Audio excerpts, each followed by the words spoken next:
Nasira yung windshield ng aking minivan, kabayan. Kaya kabayan, dadalhin ko to sa shop.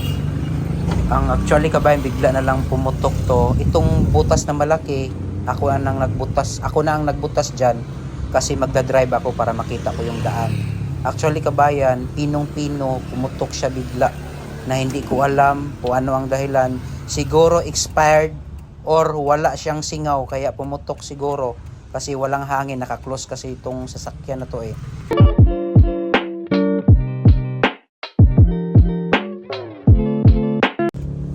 Yan kabayan, hatid namin to sa hatid namin to sa shop kung saan namin binili to. Kasi kabayan, bigla talaga siyang nasira na ganito oh. Tapos ang ginawa ko kabayan, para kasi kung mag-drive ako hindi ko makita yung daan. Kaya ito, ginani ko lang, inopen ko dito.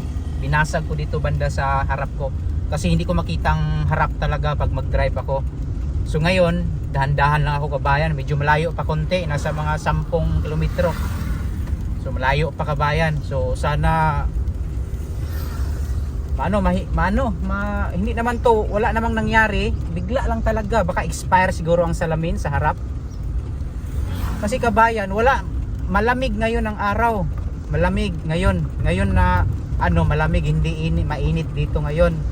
And then hindi din to ginamit ngayong araw, bigla na lang talagang nabasag, nabasag na hindi namin ginalaw.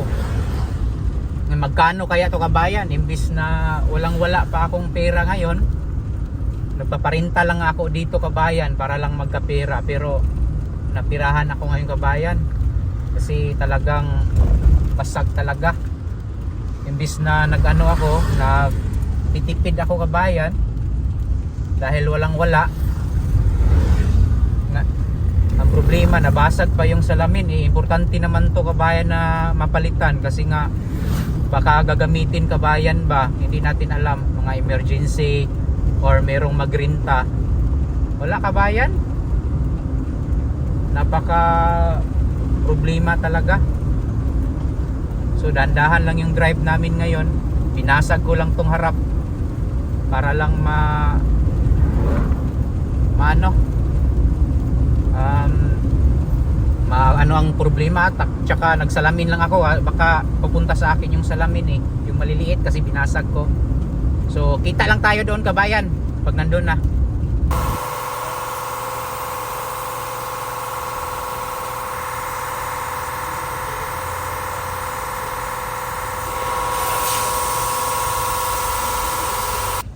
Kabayan oh, dito na ako sa pumunta na kami dito para sa pagkabit yung salamin ng minivan ko. Napakahirap kasi nagtitipid ako dahil yung asawa ko buntis, nagtitipid kami sa pera, pero bigla na lang nabasag na hindi ginamit kabayan.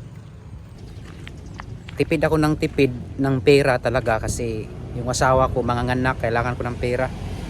Pero ngayon 4,500 yung replacement ng salamin sa harap.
Jual, bye.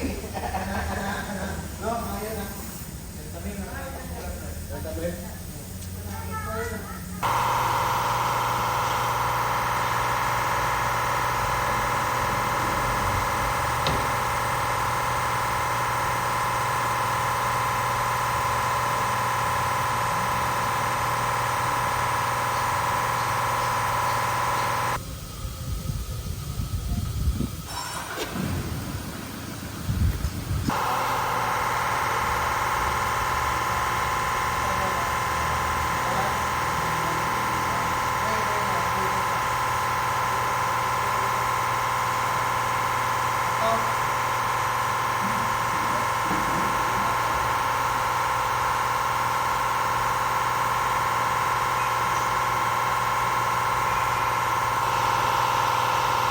Kabayan tapos na pero hindi na siya tinted. Dito tinted, dito hindi.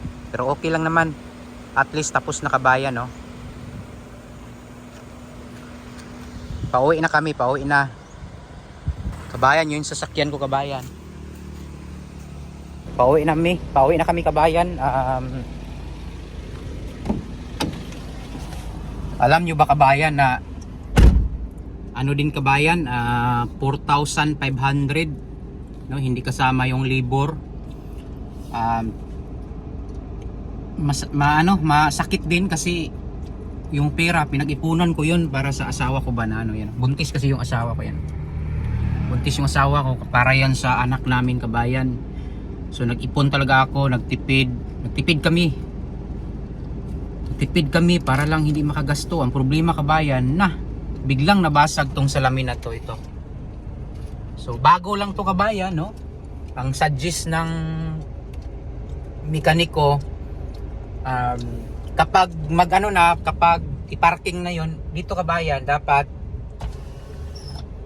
hindi siya i-0-0, lagyan ng konting awang na papasok yung hangin daw kasi baka nagano sa loob kabayan ba, walang hangin ba kaya nabasag tong salamin, or merong nagsabi sa akin na expire na daw tong salamin na to kaya nabasag, expire.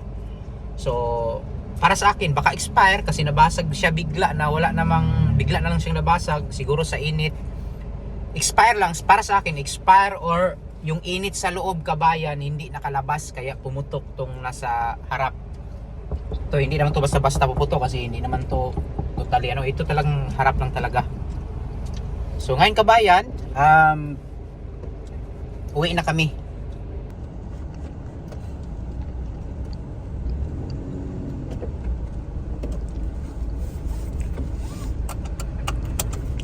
Uwi na kami kabayan. So takbo ulit ang sasakyan. Dahan-dahan lang tayo sa pagdadrive.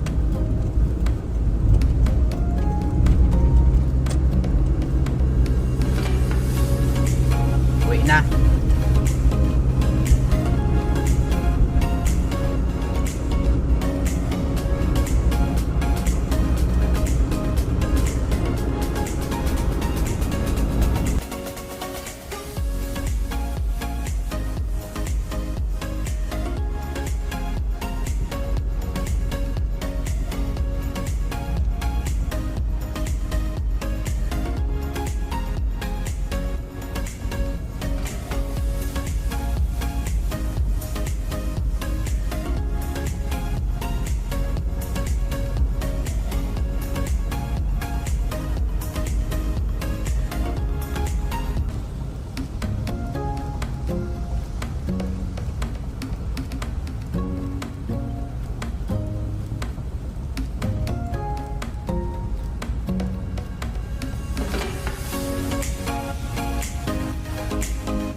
Lapit na kami kabayan. Lapit na kaming makarating sa aming bahay. Kasama ko pala yung asawa ko.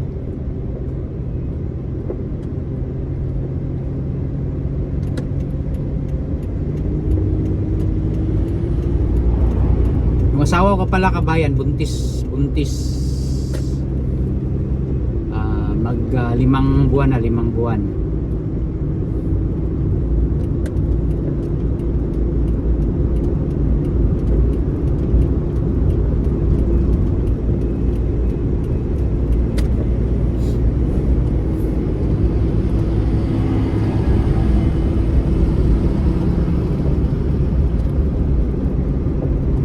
Medyo malayo yung pinayusan namin dito, mas 10 kilometro ang layo, pero okay lang naman. Tapos kumain na din kami. Actually kabayan, itong sasakyan na to, yung nakaraang video may nagrinta 1.5 isang araw. Hindi nagtagal kabayan, ngayon nakabayad ako ng 4,500 pesos. So hindi nakabawi kabayan. So sana may magrenta or magpa-drive sa akin, parang Grab kabayan, magpa-drive para makabawi naman ako kabayan sa gastos, kasi yung asawa ko kasi buntis to, hindi ako pwede na magwalas-walas ng pera. Kung yung pera namin kabayan para lang sa buntis talaga yung natira, para sa panganak sa asawa ko ba. Ang problema ngayon, nakuha na naman kabayan 4-5. Mahirap na naman to ibalik. Paano ko ibalik wala akong trabaho ngayon. Yun yung problema. Pero okay lang yung kabayan kasi makaraos, may swerte. Dito sa amin kabayan maganda namang ang ano kasi kabayan, ang pumutok to kabayan siguro sa na-expire daw, sabi nila baka na-expire, or yung hangin ba, yung oxygen sa loob wala na ba, kasi close kasi ito kabayan, nakaparking lang siya, hindi namin ginamit sa umaga, nakaparking lang siya. So siguro na ano yon, na expire na, tapos samahan pa ng walang hangin sa loob kasi talagang close na close. Kaya siguro na ano kabayan, na pumutok siya, putok talaga. Kaya ano na lang, wala kaming magagawa kundi pangit naman kasi pag may mga emergency, tapos wala kaming walang salamin dyan, sira, hindi totally talaga, hindi ko makita yung daan. Ang ginawa ko kabayan, itong harap ko binutasan ko ng kaunti para makita ko sa daan. So yun yung ginawa ko, kasi baka may magrenta kabayan ba, sayang naman, baka may magrenta, or ulan kabayan, ulan. Siyempre kung magmotor kami, basa kami kung may pupuntahan kami, tapos ulan, tapos may importanteng puntahan. So yun yung pinayos ko. Sana mabawi ko yung 4-5 kabayan, kasi dapat ibalik yun sa bangko, kasi para yun sa asawa ko, para sa panganak niya ba. Kasi pagkatapos ng panganak niya, maghahanap ako ng trabaho, babalik ako ng abroad, kahit isang kontrata lang. Makaipon lang ako kabayan, isang kontrata lang. Talagang babalik ako sa abroad kabayan, babalik ako ng Middle East yung putahan ko. Yun yung bala ko talaga, na makabalik doon, mag-ipon, para may pang business. Babalik talaga ako Middle East talaga pag anak ng asawa ko. Yun yung plano ko, kasi pag nandito sa Pilipinas wala talaga akong kita, wala talaga. Hindi okay lang kung may trabaho.